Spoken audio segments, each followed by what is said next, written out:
Hi நான் RJ Sha Family எப்படி இருக்கீங்க? நல்லா இருக்கீங்களா? Poli Couples அவங்களுடைய ஃபர்ஸ்ட் வீடியோலயே 16 மில்லியன் வியூஸ் எடுத்தாங்க. அது எப்படி? நயன்தாராவுக்கும் Poli Couplesக்கும் ஒரு சம்பந்தம் இருக்கு. அந்த சம்பந்தம் என்ன? Poli Couples பிரதீப் இருக்கார் பார்த்தீங்களா, அவர் 90s கிட்டா நமக்குலாம் கல்யாணம் ஆகுமாடா ராஜா அப்படின்னு சொல்லிட்டு யோசிச்சுட்டு இருக்கும்போது அவர் வாழ்க்கையில் ஒரு ட்விஸ்ட் வந்தது. அது என்ன அப்படின்றது தான் டீட்டெயில்டாக இந்த வீடியோவில் வந்து பார்க்க போகிறோம். சரிங்களா? Poli Couples வந்து ப்ரொஃபஷனலாகவும் பர்சனலாகவும் சக்ஸஸ்ஃபுல்லாக இருக்காங்க இல்லைங்களா? அதே மாதிரி நீங்களும் எனி கோர்ஸ் படிச்சிருந்தாலும் சரி, டிப்ளமோ கோர்ஸ் படிச்சிருந்தாலும் சரி, ஐடியில் வேலைக்கு சேர்ந்து நீங்களும் ப்ரொஃபஷனலாக சக்ஸஸ்ஃபுல்லாக மாறலாம். அதற்கு ராஜலட்சுமி எட்வர்ஸ் என்ன பண்ணுறாங்கன்னா, Python, data science, Java, full stock development இதெல்லாம் வந்து உங்களுக்கு கற்றுக் கொடுக்குறாங்க. சாட்டர்டே சண்டேல உங்களுக்கு ஏதுவான டைமில் ஆன்லைன்லேயே கிளாஸஸ் எடுக்கிறாங்க. தமிழ்லையும் எடுக்கிறாங்க, இங்கிலீஷ்லையும் எடுக்கிறாங்க, லைவ் கிளாஸஸும் இருக்குது, ரெக்கார்டிங் கிளாஸஸும் இருக்குது. அது மட்டும் இல்லாமல் நீங்கள் படித்து முடித்த உடனே உங்களுக்கு வேலை வாங்கி தர்றதுக்கான சப்போர்ட்டும் கொடுக்குறாங்க. ஒருவேளை உங்களுக்கு ஃபீஸ் வந்து ஃபுல்லாக கட்ட முடியல அப்படின்னா இஎம்ஐ முறையிலும் ஃபீஸ் வந்து கட்டலாம். இந்த ராஜலட்சுமி எட்வர்ஸ் ஆன்லைன் பிளாட்ஃபார்மை யார் நடத்துகிறாங்கன்னா, 25 வருடத்துக்கு மேலாக இந்த எஜுகேஷனல் இண்டஸ்ட்ரியில் எக்ஸ்பீரியன்ஸ் இருக்கக்கூடிய ராஜலட்சுமி இன்ஸ்டியூட் தான் ராஜலட்சுமி எட்வர்ஸ் நடத்துகிறாங்க. அவங்களுடைய டீட்டெயில்ஸ் பின் டு டாப்லையும் வச்சுருக்கேன், டிஸ்கிரிப்ஷன்லையும் வச்சுருக்கேன். உடனடியாக கான்டாக்ட் பண்ணி நீங்களும் ஐடி வேலையில் சேரலாம். சரிங்களா? ஓகே, Poli Couples இவங்க 2 பேரில் ஃபஸ்ட்டு பிரதீப்பை பற்றி ஒரு சின்ன இன்ட்ரோ கொடுத்துட்றேன். அடுத்து மினி, அவங்க பேர் மினி, அவங்கள பற்றியும் ஒரு சின்ன இன்ட்ரோ கொடுத்துறேன். அதுக்கப்புறம் 2 பேருடைய லைஃப்குள்ளே போகலாம். சரிங்களா? பிரதீப் அவர் வந்து திருவாலங்காடு அப்படின்ற ஏரியா, இது வந்து அரக்கோணத்துக்கும் திருவள்ளூருக்கும் நடுவில் இருக்குது. சென்னையிலேருந்து ஒரு 60 கிலோமீட்டரில் இருக்கக்கூடிய ஒரு பையன் தான். அவங்க அப்பா வந்து ஆல் இந்தியா ரேடியோவில் டெக்னீஷியனாக வந்து ஒர்க் பண்ணிட்டு இருந்திருக்காப்புல. அவங்க அம்மா வந்து ஹோம் மேக்கராக வந்து இருக்காங்க, ஒரு சிஸ்டர். இதுதான் பிரதீப் அவருடைய அந்த பேக் ட்ராப்பு. அவர் வந்து ஸ்கூலிங் எல்லாமே வந்து அந்த திருவாலங்காடு அந்த ஏரியாவில் தான் வந்து படிக்கிறாப்புல. அதுக்கப்புறம் சென்னையில் பிஎஸ்சி எம்சிஏ இதெல்லாம் வந்து படிக்கிறார். சரிங்களா? அப்படி படிச்சுட்டு இருக்கும்போது விஜய் டிவியில் ஒரு வாய்ப்பு கிடைச்சது. கிங்ஸ் ஆஃப் டான்ஸ்லாம் வந்து டான்ஸ் பண்ணார். அப்போ என்ன ஆனதுன்றதை சொல்கிறேன். இப்போ கட் பண்ணி மினி அவங்களுடைய லைஃப் ஜேர்னிக்குள்ளே போகலாம். மினி பாலக்காடு அந்த ஏரியா தான், கேரளா பொண்ணு. மங்காரா அப்படின்ற ஒரு வில்லேஜை சேர்ந்த ஒரு பொண்ணு தான். அவங்க ஃபேமிலி வந்து பார்த்திங்கன்னா ரொம்ப கஷ்டப்பட்டு வந்தவங்க தான். அவங்க அப்பா ஆட்டோ டிரைவர், அதுக்கப்புறம் செக்யூரிட்டி ஏரியாவில் வந்து இருந்தார். சின்ன வயசுலேயே அவங்க அப்பாவுக்கு ஒரு மிகப்பெரிய சர்ஜரி. இதெல்லாம் கடந்து ரொம்ப கஷ்டப்பட்டு அந்த பொண்ணு வந்து எம்பிஏ படிச்சிருக்காங்க. எம்பிஏ படித்து சென்னை அம்பத்தூரில் வந்து பார்த்திங்கன்னா ஹெச்ஆராக, அதாவது கொச்சினில் வேலை பார்த்துட்டு அதுக்கப்புறம் சென்னைக்கு வந்திருக்காங்க. சரிங்களா? கொச்சினில் ஒரு 4 இயர்ஸ் எக்ஸ்பீரியன்ஸ், அதுக்கப்புறம் சென்னை வந்திருக்காங்க. இதுதான் இவங்களுடைய பேக்ட்ராப். பிரதீப் அவர்கள் வந்து பார்த்தீங்கன்னா காலேஜ்லாம் முடிச்சதுக்கு அப்புறமா அந்த விஜய் டிவியில் கிங்ஸ் ஆஃப் டான்ஸ் அப்படின்னு சொல்லிட்டு அவருக்கு டான்ஸ் நல்லா வரும் அப்படின்றதுனால இது நம்ம லைஃப்பில் ஏதாவது ஒரு மாற்றத்தை பண்ணாதா அப்படின்னு சொல்லிட்டு டான்ஸ்லாம் வந்து பண்ணுறாரு விஜய் டிவியில். அதுக்கப்புறமும் ஒரு சில வாய்ப்புகள் வந்தாலும் விஜய் டிவி மூலிமா ஒரு அங்கீகாரம் கிடச்சிரும் அப்படின்னு சொல்லிட்டு நினச்சிட்டு இருக்கும்போது இவருக்கு வேலை வந்து பார்த்தீங்கன்னா இவரோட ஐடி ரிலேட்டடான வேலை வந்து மும்பை, டெல்லி அப்படின்னு சொல்லிட்டு மாறுது. அப்போ அந்த விஜய் டிவி மூலியமாக ஒரு அங்கீகாரம் கிடைக்கும்னு நினச்சார்ல. ஏன்னா ஃபிட்டாக மெயின்டைன் பண்ணுவார், டான்ஸ்லாம் நல்லா ஆடுவார் பிரதீப். அவருக்கு அந்த அங்கீகாரம் கிடைக்கல. இங்கே ஸ்டாப் ஆகுது, மைண்டில் வச்சுக்கோங்க, இந்த கதையோட பின்னாடி வரும். ஸோ விஜய் டிவியில் ஸ்டாப் ஆகி அதுக்கப்புறம் டெல்லி, மும்பையிலலாம் ஒர்க் பண்ணிவிட்டு மறுபடியும் சென்னை வர்றாப்புல. சென்னையில் ஐடியில் வேலை பார்க்கும்போது அலைப்பாயுதே படத்தில் வர்ற மாதிரி என்னது அப்படின்னு வந்து பார்த்தீங்கன்னா, இவர் வந்து ஒரு கல்யாண வீட்டில், இவர் வந்து மாப்பிள்ளை சைடு, மினி வந்து பொண்ணு சைடு. அப்போ 2 பேரும் மீட் பண்ணுறாங்க. அங்கே பிரதீப் அவர்கள் டான்ஸ் ஆடுறாரு. டான்ஸ் ஆடுறது மூலிமா ஒரு மினிக்கும் பிரதீப்க்கும் ஒரு ஃப்ரெண்ட்ஷிப் கிடைக்குது. அந்த ஃப்ரெண்ட்ஷிப் வந்து ஒரு வருடத்தில் வந்து பார்த்திங்கன்னா காதலாக மாறுது. இப்போது இந்த விஷயத்த மினி அவங்க வீட்டுக்கு சொல்லும் போது மினியோட அம்மா வந்து, நீ கேரளா, தமிழ்நாட்டு பையன் எப்படி இருப்பான்னு தெரியாது அப்படின்ற ஒரு ஸ்டைலில் வந்து இருக்குது. பிரதீப் சைடு வந்து பார்த்திங்கன்னா 30 வயசு ஆயிடுச்சு, 90s கிட்டு, நமக்குலாம் கல்யாணம் ஆகுமா அப்படின்னு நினச்சிட்டு இருக்கும்போது அழகாக ஒரு பொண்ணு லவ் பண்ணுது அப்படின்னு சொல்லிட்டு வீட்டிலலாம் சொல்லி எல்லாம் ஓகே வாங்கி வச்சிருக்காப்புல. இப்படி ஒரு சுச்சுவேஷனில் இருக்கும்போது 1 வருஷமாக போயிட்டுருக்கு. மினி வீட்டில் ஒத்துக்காமே இருக்காங்க. அப்போ மினி கிட்ட ஒரு நாள் கேட்குறாங்க அவங்க அம்மா, நீ பிரதீப்னு சொல்கிறேல்ல, அந்த பையனோட ஃபோட்டோ அனுப்பு, சும்மா பார்க்கணும்னு கேட்குறாங்க. இவங்க என்ன பண்ணுறாங்க, மினி பிரதீப்போட ஃபேமிலி ஃபோட்டோவே அனுப்புகிறாங்க. இதுதாம்மா அவங்க ஃபேமிலின்னு. ஏன்னா நான் அடிக்கடி சொல்கிற விஷயம் தான், காதல்ன்றது 2 மனசு சம்மந்தப்பட்ட விஷயம், திருமணம் அப்படின்றது 2 குடும்பம் சம்மந்தப்பட்ட விஷயம். அப்போ ஒரு நாள் நீங்கள் சென்னை வாங்கம்மா, உங்களுக்கு சென்னையெல்லாம் சுற்றி காட்டுறேன் அப்படின்னு சொல்லிட்டு பிரதீப் சொல்கிறாப்புல. யாருக்கிட்ட? மினியோட அம்மா கிட்டக்க சொல்லி சென்னைக்கு கூப்பிட்றாங்க. அவங்க ஃபேமிலியே கூப்பிட்டு சென்னையில் வந்து பீச்சிலேருந்து ஆரம்பித்து மகாபலிபுரம் இப்படி எல்லா இடத்தையும் சுற்றி காமிச்சிட்டு ரிட்டன் டிக்கெட் கேரளாவுக்கு அரக்கோணத்துலேருந்து போட்டிருக்காங்க. ஏன்னா அரக்கோணம் அங்கே தான் வந்து பார்த்திங்கன்னா திருவாலங்காடு இருக்குது பார்த்திங்களா, அரக்கோணத்து பக்கத்தில்.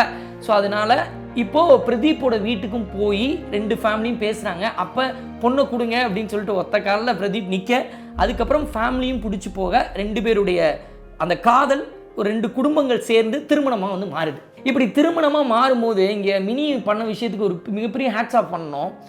ஏன்னா மினி வந்து ஏன் வந்து பிரதீப்பை லவ் பண்ணாங்க அப்படின்னா, பிரதீப் அவர்கள் வந்து அவங்க ஃபேமிலியை பார்த்துக்கிட்ட விதம், அவங்க அப்பாவை பார்த்துக்கிட்ட விதம், அம்மாவை பார்த்துக்கிட்ட விதம், இவர் சாப்பிட்றதுக்கு முன்னாடி அவங்க சாப்பிட்டாங்களா அப்படின்னு கேட்குறதுலேருந்து ஆரம்பித்து எல்லாமே பிரதீப்போட ஃபேமிலியை பார்த்துக்கிட்டு இருந்த விதத்தை பார்த்து அவர் ஃபேமிலி எப்படி பார்த்துக்கிறாரு, அவர் சிஸ்டர் எப்படி பார்த்துக்கிறாரு, அதே மாதிரி தானே என்னையும் பார்த்துப்பாரு அப்படின்னு சொல்லிட்டு மினி நினச்சி லவ் பண்ணியிருக்காங்க. இதே தான் நயன்தாராவும் சொல்லுவாங்க. விக்னேஷ் சிவன் எப்போ சாப்பிட உட்காந்தாலும் அம்மா சாப்பிட்டீங்களா, சிஸ்டர் சாப்பிட்டாங்களா அப்படின்னு சொல்லிட்டு அவங்க வீட்டுக்கு ஃபோன் பண்ணி கேட்டுட்டு தான் ஷூட்டிங் ஸ்பாட்டில் அவர் சாப்பிட ஆரம்பிப்பார். அது ஒரு வேளை 2 வேளை இல்லை, பல வேலைகள் அதை தான் பண்ணுவார். அதை பார்த்து தான் இம்ப்ரெஸ் ஆகி நான் லவ் பண்ணேன். ஏன்னா ஒருத்தன் வந்து ஒரு தடவை இம்ப்ரெஸ் பண்ணுறதுக்காக நடிக்கலாம், ஆனால் ஒவ்வொரு வேலையும் சாப்பிட்றதுக்கு முன்னாடி அம்மாவுக்கு ஃபோன் பண்ணி சாப்பிட்டியாம்மா, சிஸ்டருக்கு ஃபோன் பண்ணி சாப்பிட்டியா அப்படின்னு சொல்லிட்டு கேட்கும்போது அப்படி பார்த்துக்கிறாரு. ஸோ இவர் என்னையும் பார்த்துப்பாரு அப்படின்னு சொல்லிட்டு தான் நான் லவ் பண்ணேன் நயன்தாரா சொல்லியிருப்பாங்க. இதே மாதிரி தான் மினியோட லைஃப்லேயும் வந்து நடந்திருக்கு. அந்த விருப்பம், காதல், அப்புறம் 2 குடும்பங்கள் இணைந்து திருமணம் அப்படின்னு சொல்லிட்டு மாறிடுச்சு. மினி அவர்கள் பண்ண ஒரு விஷயத்துக்கு மிகப்பெரிய சல்யூட் அடிக்கணுங்க. என்ன அப்படின்னு வந்து பார்த்தீங்கன்னா, கல்யாணம் ஆனோடனே அவங்க வந்து பார்த்தீங்கன்னா திருவாலங்காடுலேருந்து சென்னை வரணும் அப்படின்னா 60 கிலோமீட்டர். பிரதீப் அவர்கள் வந்து பார்த்தீங்கன்னா ஐடியில் ஒர்க் ஃப்ரம் ஹோம் அப்படின்னு சொல்லிட்டு ஒர்க் பண்ணிட்டு இருக்காப்ல. இப்படிப்பட்ட சூழ்நிலையில் பிரதீப்போட அப்பா சொல்கிறாரு, மா இப்போ எனக்கு உடம்பு சரியில்லாமல் இருக்குது, அதனால் நான் பேசாமல் என்ன பண்ணுமா, நீங்கள் 2 பேரும் அம்பத்தூரில் ஒரு வீடு எடுத்து தங்கிக்கோங்க. ஏன்னா நீ திருவாலங்காடுலேருந்து உன்னோட ஆஃபீஸ்க்கு வேலைக்கு போகணும் அப்படின்னா 60 கிலோமீட்டர், 2 மணி நேரம் ட்ராவல் பண்ணணும். தேவையில்லாமல் என் மருமக கஷ்டப்பட வேணாம், நீ போய் அங்கே போய் 2 பேரும் தங்கிக்கோங்கம்மா அப்படின்னு சொல்லும்போது மினி என்ன சொல்கிறாங்கன்னா, உங்களுக்கு உடம்பு சரியில்லாமல் இருக்குது, உங்களை வந்து அவ்வளோ பிடிக்கும் பிரதீப்க்கு, எப்படி வந்து உங்களை விட்டுட்டு போகிறது, நாங்கள் திருவாலங்காட்டில் தான் இருப்போம், 2 பேரும் கல்யாணம் ஆன புதுசுனா ஏன் அங்கே தான் போகணுமா, தனியாக தான் போயிருக்கணுமா, நான் உங்களோட தான் இருப்பேன் அப்படின்னு சொல்லிட்டு டெய்லி 2 மணி நேரம் ட்ராவல் பண்ணி வந்துக்கிறேன் அப்படின்னு வந்து சொல்லியிருக்காங்க. ஜென்ரலாக 60 கிலோமீட்டர் 70 கிலோமீட்டர் ட்ராவல் பண்ணி நிறைய பெண்கள் வேலை பார்க்குறாங்க. இது என்ன புதுசு அப்படின்னு நீங்கள் கேட்குறது எனக்கு புரியுது. இருந்தாலும் மாமனார் மாமியாரே நீங்கள் தனி கொடுத்தனும் போய்க்கோங்க, அம்பத்தூரில் போய் தங்கிக்கோங்கன்னு சொன்னாலும் பிரதீப்க்கு உங்களை ரொம்ப பிடிக்கும், உடம்பு வேற உங்களுக்கு கொஞ்சம் சரியில்லாமல் இருக்குது, உங்களை பார்த்துக்கணும் அப்படின்னு சொல்லிட்டு அந்த பொண்ணு எடுத்த முடிவு சூப்பர் அப்படின்னு வந்து தோணுச்சு. இப்படி 2-3 மாதம் ஃபேமிலியாக சந்தோஷமாக இருக்காங்க, வந்துட்டு போயிட்டு இருக்காங்க அம்பத்தூருக்கு வேலைக்கு. இப்படி போயிட்டு இருக்கும்போது என்ன ஆகுது அப்படின்னு சொல்லிட்டு கேட்டிங்கன்னா, பிரதீப் அவருடைய அப்பாவுக்கு உடம்பு சரியில்லாமல் தவறி போயிடுறாரு. கல்யாணம் ஆகி 3 மாதத்தில் தவறி போயிட்டாங்க. தவறி போனது ஜூன் 21. ஏற்றுக்கவே முடியல பிரதீப்பால். ஏன்னா பிரதீப் அவர்களுக்கு வந்து நம்ம எல்லாருக்கும் அப்பாவை எவ்வளோ பிடிக்கும், நமக்கு நார்மலாக பிடிக்கும்ல, அந்த மாதிரி தான் அப்பா தான் ஹீரோ. ஜூன் 21 வந்து அப்பா வந்து தவறி போகிறாரு. ஆகஸ்ட் 20 வந்து பார்த்திங்கன்னா ஒய்ஃப் வந்து கன்சீவ் ஆகுறாங்க. ஸோ இவங்க எல்லாருக்கும் என்ன தோணுதுன்னா, தன்னுடைய அப்பா தான் வயிற்றில் வளர்றாரு அப்படின்னு சொல்லிட்டு தோண ஆரம்பிக்குது. அப்படி தோணும் போது எல்லாரும் சந்தோஷமாக இருக்கும்போது மினி மட்டும் அழுதுட்டு இருக்காங்க.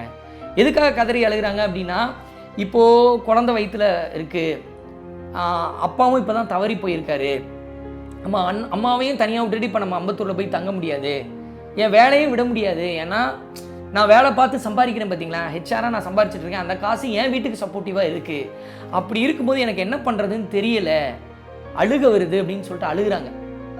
அப்போது மாமியார் எல்லாரையும் கூப்பிட்டுட்டு அம்பத்தூருக்கு போய் வேலையை வந்து கன்டினியூ பண்ணியிருந்துருக்கலாம். ஆனால் அவங்க கன்டினியூ பண்ணலை. ஏன்னா மாமியாருக்கு வந்து மாமனார் இருந்த வீடு, அவங்களுடைய ஞாபகம் எல்லாமே இருக்கும். அப்படி இருக்கும்போது அம்மாவை இங்கேருந்து கூட்டிகிட்டு போய் சென்னைக்கு போவேணாம், நம்ம திருவாங்கலங்காடுலே தங்குவோம், நீ வேலையை விட்டுரு அப்படின்னு சொல்லிட்டு 2 பேரும் சேர்ந்து முடிவெடுக்கிறாங்க. அந்த பொண்ணும் முடிவெடுக்குது. ஸோ 2 பேரும் சேர்ந்து வேலையை விடுறாங்க. விட்டதுக்கப்புறம் ஒவ்வொரு மாதமும் பிரதீப் வந்து 1ஆம் தேதி ஆச்சுன்னா கூகுள் பேல சேலரி, ஒய்ஃப் சேலரி அப்படின்னு சொல்லிட்டு அனுப்பி வைப்பாராம். ஏன்னா அவங்க அம்மாவுக்கு சப்போர்ட்டிவாக இருக்கணும்ல, அதுக்காக அனுப்பி வச்சிருக்காரு. ஸோ மினி வந்து தன்னோட மாமனாருக்காக யோசித்து திருவாலங்காடுலே தங்கினாங்க, மாமியாருக்காக யோசித்து திருவாலங்காடுலே தங்கினாங்க. பிரதீப் வந்து தன்னுடைய மாமனார் மாமியாரை யோசித்து மாதம் ஒய்ஃபுக்கு சேலரி போட்டாங்க. இப்படி போட்டு ஒரு 3 மாதம் கழித்து தீபாவளி வருது. எல்லாருக்கும் தீபாவளி, இவங்க அப்பா தவறினதுனால தீபாவளி கொண்டாடலை. அப்போ சும்மா ஒரு வீடியோ மட்டும் பண்ணுறாங்க. இந்த பட்டாசுக்கு வந்து கேரளாவில் என்ன, சங்கு சக்கரத்துக்கு கேரளாவில் என்ன அப்படின்னு சொல்லிட்டு சும்மா இன்ஸ்டாகிராமில் ஒரு வீடியோ போடுறாங்க. அந்த வீடியோ ஒரே நாளில் 13 லட்சம் வியூஸ். புஷ்வானம், பூக்குட்டி, பாம்பு மாத்திரை, பாம்பு குலிகா, பிஜ்லி பட்டாஸ், சூஜி படக்கம் ஏடி பட்டாசுல எப்படி வச்சிருக்கீங்க, கேரளா தாண்டா அம்மாசே. வைரல், இன்ஸ்டாகிராமில் வைரல், யூடியூப்பில் வைரல், அந்த வீடியோ பிச்சுக்கிட்டு போகுது. இன்றைக்கி வந்து பார்த்திங்கன்னா அது ஒரு 16 மில்லியன் வியூஸ் கிட்ட போயிடுச்சு. பிச்சுட்டு போய் வைரல் ஆனதுக்கப்புறம் எல்லா யூடியூப்லேயும் அதை போடுறாங்க, நல்ல வியூஸ் போகுது, எல்லாரும் போடுறாங்க, வியூஸ் போகுது. நம்ம ஏன் ஒரு யூடியூப் சேனல் ஸ்டார்ட் பண்ணி போடக்கூடாதுன்னு சொல்லிட்டு இவங்களும் யூடியூப் ஸ்டார்ட் பண்ணி போடுறாங்க. பிக்கப் ஆகுது.